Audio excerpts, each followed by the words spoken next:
Bonjour, toujours dans le cadre des cours télévisés, je vais essayer de reprendre brièvement le dernier point au niveau duquel je suis arrêté la fois passée, à savoir les principes qui ont été introduits par la Constitution de 2011, spécialement au niveau de son article 166.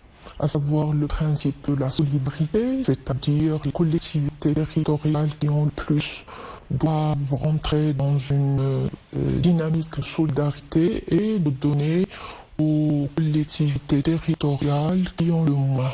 Aussi, l'autre principe qui est très important, c'est le principe de subsidiarité. Ce principe stipule tout simplement que on doit prendre en considération la situation de la collectivité la plus petite à tous les niveaux, au niveau social, au niveau culturel, au niveau économique, et on va développer des compétences, bien sûr, via la loi. Et là, j'ouvre une parenthèse que cet article-là qui a été introduit par la Constitution de 2011 va nous renvoyer aux lois organiques sur les collectivités territoriales qui a vu le jour en 2015. Alors, l'autre principe, c'est le principe de subsidiarité. C'est un principe qui suppose trois compétences qui sont très importantes. Alors, vous avez donc le principe de subsidiarité qui suppose compétences qui sont propres à la collectivité territoriale, des compétences qui sont transférées de l'État aux collectivités territoriales. Et là, je vais mettre en relief un point qui est très important. Lorsque je transfère une compétence, automatiquement, je vais transférer les moyens financiers qui vont avec pour pouvoir la réaliser. Sinon, c'est une compétence qui n'a aucun sens. Troisième compétence, c'est les compétences qui sont partagées. Partagées, bien sûr, avec les... Alors ça, c'était l'autre point qui est le principe de subsidiarité. Un autre point, et le dernier, c'est le principe de la libre administration.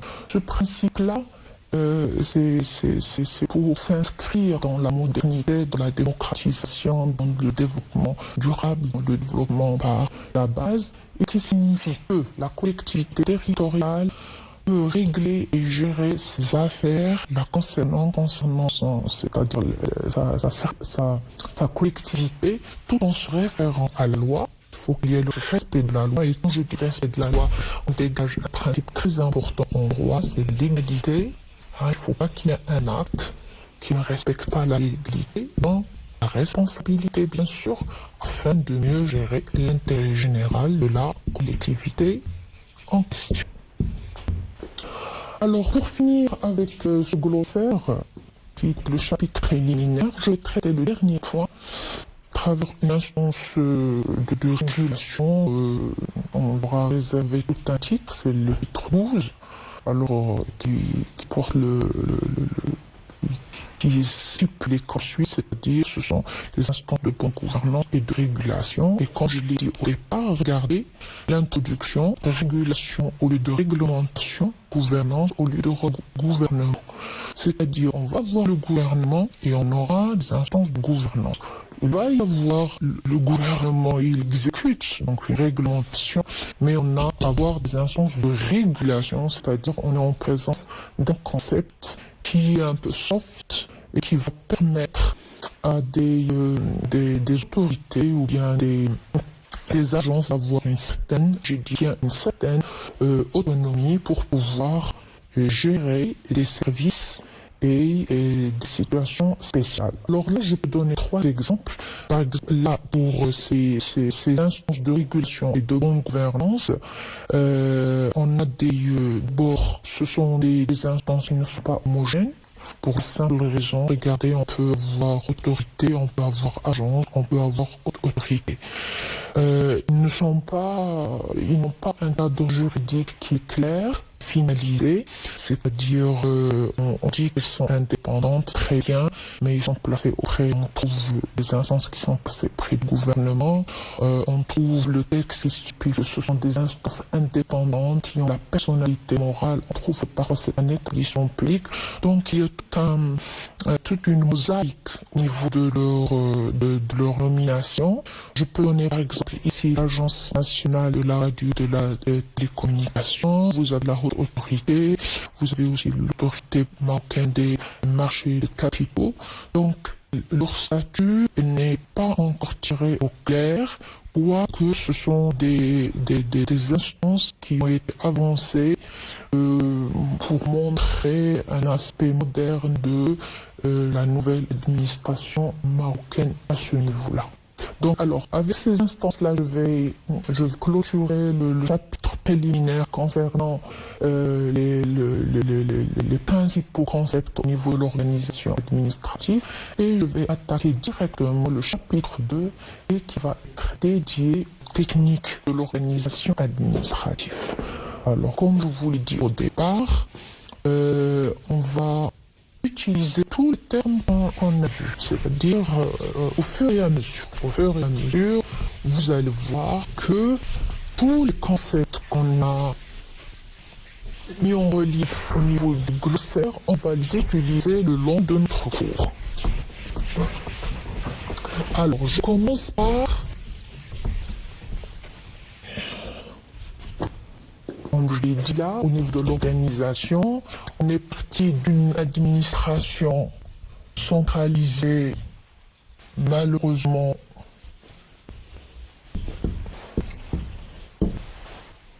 qui n'a duré que dur les roses, dans la mesure où, et heureusement aussi, elle n'a duré que dur les roses, dans la mesure où, pratiquement, elle est impossible. On ne peut pas... c'est pas la vie réelle d'une administration, donc elle ne peut être possible que dans des villes et vers son corollaire qui est la déconcentration. Alors cette technique d'organisation, c'est un processus qui va aménager l'organisation administrative au niveau de l'État. Comment? Par du centre, on va envoyer nos représentants comme relais sur tout le territoire marocain, bien entendu. Tout le territoire marocain, il va y avoir un relais de ce pouvoir central. Tout en restant, il ne faut pas l'oublier parce que ça c'est très important, on est un pays unitaire et souverain. Alors, ces autorités qui vont représenter le pouvoir central sont sur tout le territoire marocain, bien entendu. Donc, ils vont le représenter. Il ne peut agir que au nom de ce pouvoir central. C'est-à-dire l'initiative est limitée, très limitée. Et s'il y a une délégation, c'est une délégation qui va être précisée par un texte. On n'a pas le droit de dépasser, sinon le pouvoir central peut intervenir. Donc ça c'est ce qu'on appelle la réformation.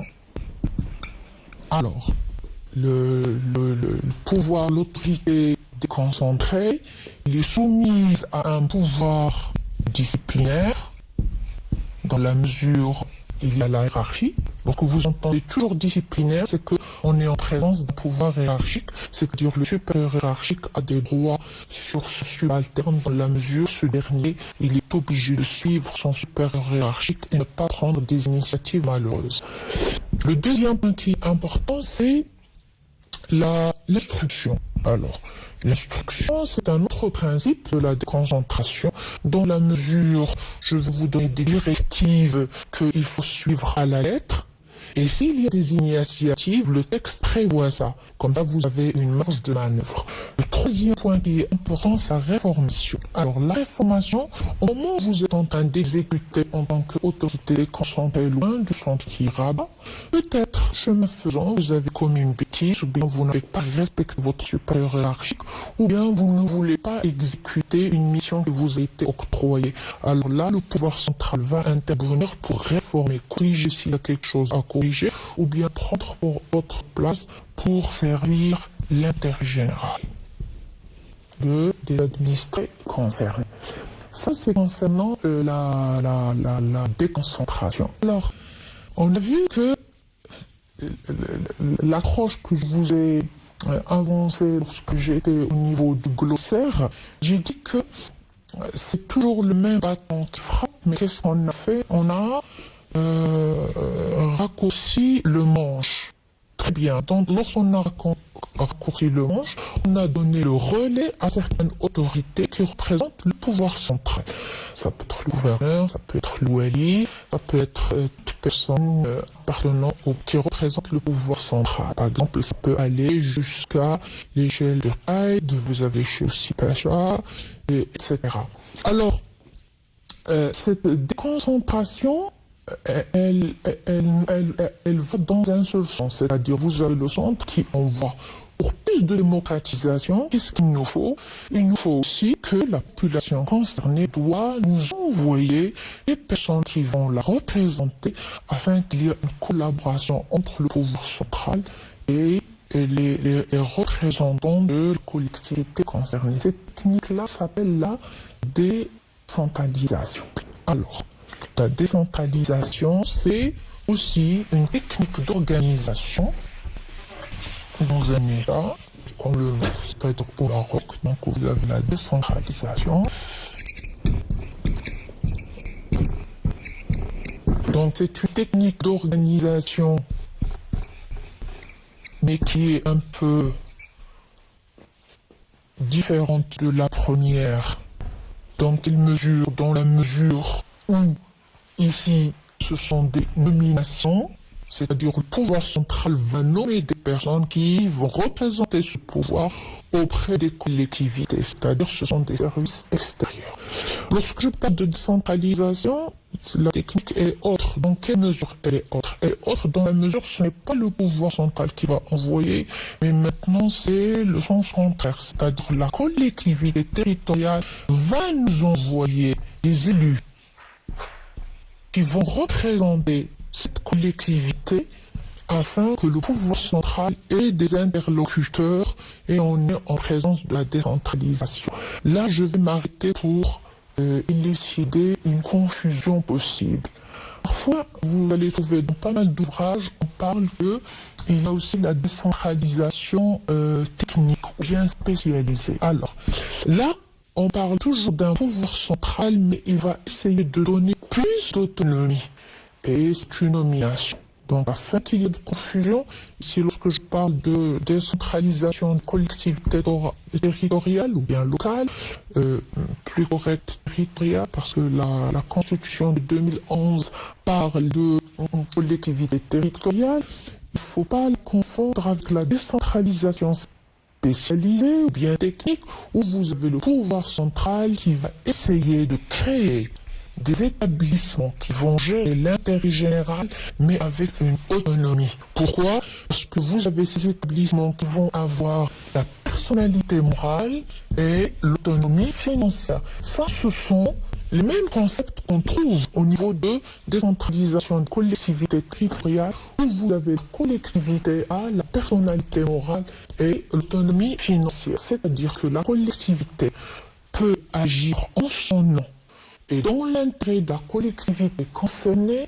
en faisant appel à cette fiction juridique qui est la personnalité morale, qui lui donne la personnalité juridique de pouvoir acheter, de pouvoir vendre, de pouvoir gérer, de pouvoir réglementer, mais avec une condition, toujours sous la loi, c'est-à-dire en respectant la légalité.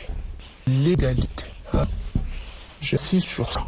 Tout en respectant la légalité. Là, pour les collectivités territoriales, vous avez des lois organiques qui ont été développées en 2015. Bien.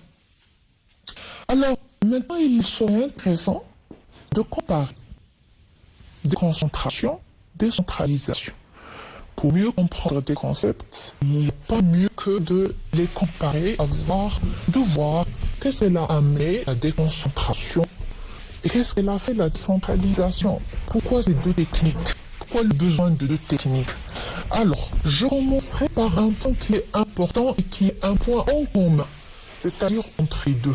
On va essayer de les comparer pour voir quels sont les points qui sont en commun et là où il y a les divergences. Les divergences pour marquer la différence entre ces deux techniques. Alors, le point en commun, les deux, ce sont les processus d'aménagement de l'administration sur le territoire. Bien entendu, deux processus d'aménagement. Dans le cadre d'un État, ça il ne faut pas l'oublier, unitaire et souverain. Parce que regardez, j'ouvre ici une petite parenthèse. Lorsque je parle de la commune, ou bien je parle de la province et préfecture, ou bien je parle de la région, regardez, les trois, qu'est-ce qu'ils ont? Ils ont un territoire. Les trois ont une population qui sont les administrés. Les trois, régions, provinces, préfectures et régions ont une organisation juridique. Et que vous ne trouvez pas ça, ce sont les éléments pour former un État. Ça, ce sont les éléments d'un État, mais qu'est-ce qui manque? La souveraineté.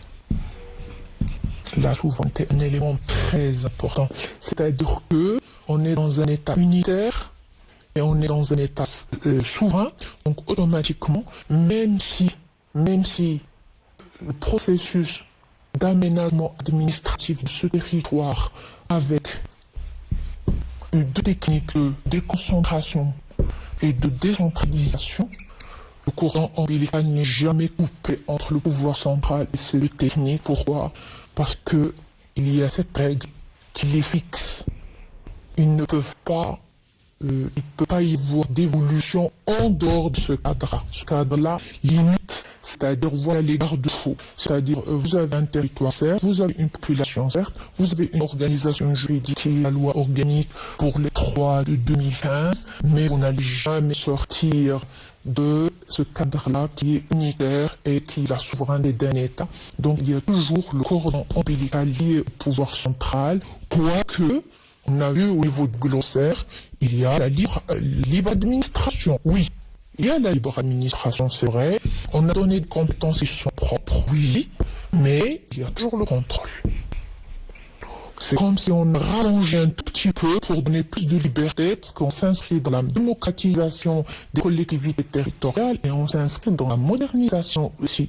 On s'inscrit aussi dans le nouveau concept d'autorité qui a été introduit par le premier discours royal de 1999. Bien. Alors, donc le premier point en commun qui est très intéressant, c'est ce processus d'aménagement, que ce soit la déconcentration comme technique ou bien la décentralisation. Il y a un point en commun, c'est que ce sont deux techniques pour assurer une administration dans le cadre d'un État souverain et unitaire. Alors, quelle est l'utilité de la déconcentration? Est-ce qu'il présente des avantages? Est-ce qu'il présente des inconvénients? La même chose pour elle présente un avantage, parce que pourquoi? C'est la même autorité, donc au lieu que ça soit décongestionné et serré, il va y avoir une pression au centre, on va envoyer un relais. Donc un relais, mais un relais qui risque d'être le concurrent du pouvoir central. Alors s'il est le concurrent du pouvoir central, le pouvoir central ne va pas se défaire de ses compétences d'une manière automatique. Il suffit de voir et on peut comparer. Regardez, en l'an 2000, en France, on a 3% des fonctionnaires qui sont au niveau de la capitale, du pouvoir central. Au Maroc, on a 12%. Donc c'est pas facile de se défaire, c'est pas facile. C'est-à-dire vous avez toujours le relais, il est obligé de revenir vers le pouvoir central pour poser des questions, ou bien parfois on va lui donner une élection qu'on va retirer parce qu'il y avait un mauvais usage, ou bien c'est une délégation qui a été faite dans un contexte bien déterminé et que le contexte a changé, donc la délégation va changer. Donc il y a plusieurs hypothèses c'est-à-dire il y a la possibilité d'avancer dans la mesure où la déconcentration ne veut pas dire que il y a autonomie totale. Il y a l'initiative peut-être, on va donner la possibilité à ces relais de répondre à l'intérêt général de leur collectivité, mais ils sont obligés toujours de revenir vers le pouvoir central pour lui poser la possibilité de la chose. Le deuxième élément, c'est que la déconcentration, l'initiative, elle est limitée par un texte de loi. Donc automatiquement, il y aura un va-et-vient. Donc le va-et-vient égale retard. Parce que vous avez un va-et-vient entre le centre et la périphérie. Quand je dis périphérie, c'est-à-dire ce relais du pouvoir central sur tout le territoire marocain. Il faut qu'il y ait le retour de la question. Le pouvoir central envoie, vous avez le droit de faire par un texte bien sûr bien limité, mais parfois il y a des situations où je suis obligé de revenir. Il y aura un va-et-vient. Ça, il y a le retard. Donc voilà un autre inconvénient au niveau de la déconcentration. Si on était dans le pouvoir central, ça ne veut pas dire l'administration centrale, ça ne veut pas dire que ici c'est une très bonne chose, loin de là. Et pour montrer que je suis la même personne, je prends la décision, je réponds à la décision, je suis la même personne. Alors lorsque je parle de pouvoir déconcentré, je suis pas la même personne. Il y a le pouvoir central, l'administration centrale, il y a mon relais, il y a des situations. Il doit répondre à cette situation. Est-ce qu'il a une marge pour le faire? S'il n'a pas de marge, il est obligé de revenir. Alors là, je vais mettre en relief un nouveau texte. Dans la mesure, on a remarqué qu'il y a la possibilité de l'incohérence, où parfois le pouvoir de relais ne veut pas prendre ses responsabilités et d'agir en conséquence, de peur de se faire reformer, ou bien on peut instruire son dossier ou bien la prise de décision.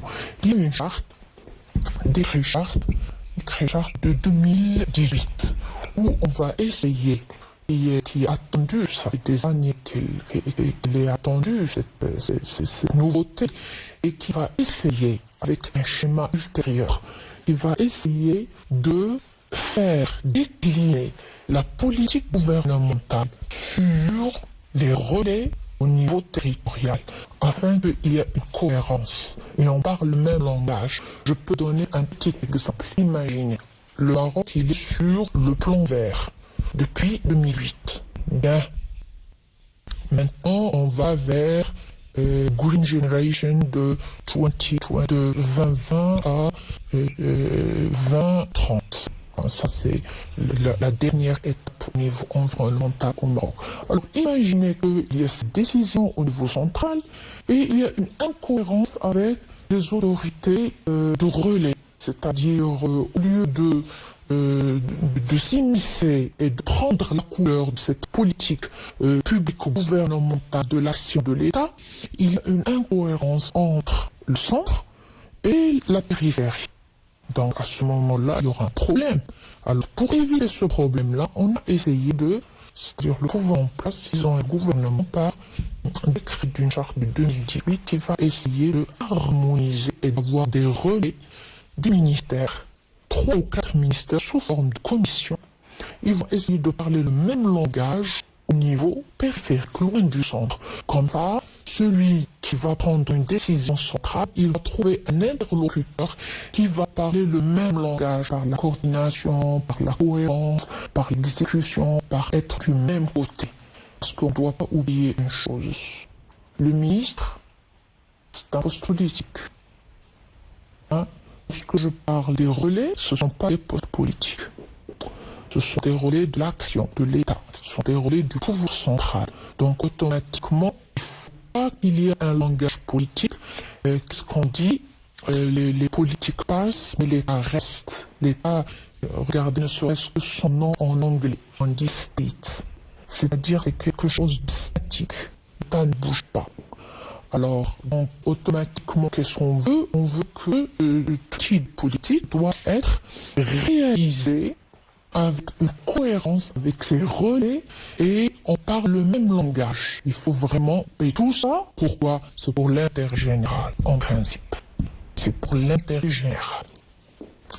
Alors là, je vais passer à l'autre point, c'est-à-dire là, j'ai essayé de montrer quels sont les avantages et les inconvénients de la concentration. je vais passer au second concept qui va accompagner la déconcentration. Pour avoir une bonne décentralisation, il faut une bonne déconcentration. Et c'est ce que le Maroc est en train de faire. Il est en train d'ouvrir la possibilité avec ce décret-là, dont la réalisation normalement doit être achevée en 2021. Donc on va voir l'effort qui a été, c'est-à-dire les répercussions, bien les conséquences de l'ensemble de ces efforts-là au niveau de cette technique ou processus d'aménagement de l'administration au niveau territorial. Bien. Alors le second point, c'est cette décentralisation. Alors la décentralisation, déjà, on doit mettre en relief un point qui est très important. C'est que la décentralisation veut dire élection. Décentralisation, c'est-à-dire que on a élu. Qu'est-ce que ça veut dire l'élu? Vous avez une collectivité territoriale qui va envoyer ses représentants pour être les interlocuteurs du pouvoir central, pour mieux gérer l'intérêt général. Intergénéral de la collectivité. Donc ici c'est quoi? C'est une reconnaissance de la part du pouvoir central d'une personne morale de droit public qui est élue par les représentants et qui va être les interlocuteurs de ce pouvoir central. Il va leur donner les moyens. Pourquoi dire autonomie financière? C'est-à-dire qu'ils vont avoir une autonomie et une personnalité morale, une autonomie financière pour pouvoir gérer la chose publique et l'intérêt général. Je vais m'arrêter à ce niveau-là. Je vais reprendre ce dernier point au niveau du cours télévisé la séance suivante. Merci.